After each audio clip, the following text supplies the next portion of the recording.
Sa video ito, ituturo ko sa inyo kung paano bayaran ang reference number ng appointment sa NBI gamit ang inyong GCash account. Kaya tara, samahan nyo ako at panoorin natin ang video na to. Pero bago yan, sa mga hindi pa nakasubscribe sa akin, kayo na ang bahala. Bago tayo mag-umpisa, dapat meron na tayong reference number na galing kay NBI na kagaya nito. So kung wala pa kayong reference number guys, tingnan nyo na lang po yung mga videos ko kung paano kumuha ng NBI clearance.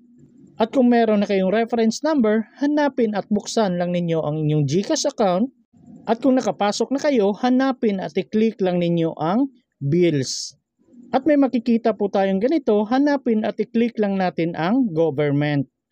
After that, may makikita po kayong ganito, so pwede nyo pong hanapin yung NBI or di kaya i-search nyo na lang po dito sa taas.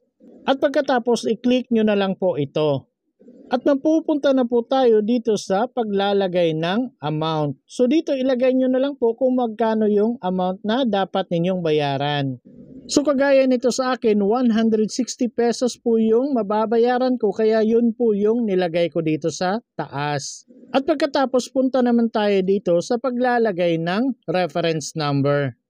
So kung ano po yung reference number na binigay sa inyo or nakalagay sa pagkuha ninyo ng NBI clearance, yung na-screenshot ninyo kagaya nito, yun po yung ilalagay ninyo dito. Make sure tama po yung pagkakalagay, kung maliit or malaki yung letra, ganun din po yung pagkakalagay, kung may number, ilagay nyo din po. So kagaya ng sa akin, MP9WUXEER0. At mag-ingat din po sa O at 0 kasi halos magkatulad lang. So i-double check nyo pong maigi kung O ba yan or 0. At next, punta tayo dito sa baba sa paglalagay ng contact number. So ilagay nyo po yung contact number ninyo dito. At dito naman sa baba, ilagay nyo po yung email address. Pero optional lang po yung email address guys. Pero mas maganda, meron kayong ilalagay na email address para may resibong ipapadala doon. At pagkatapos, dito naman tayo sa Protect Your Bills. So pwede nyo pong i-click yung box para mawala yung check, or kung may check yan, may charge po siya na peso and 47 centavos. Pero kung ayaw nyo mag-charge, i-click nyo po yung box para mawala yung check.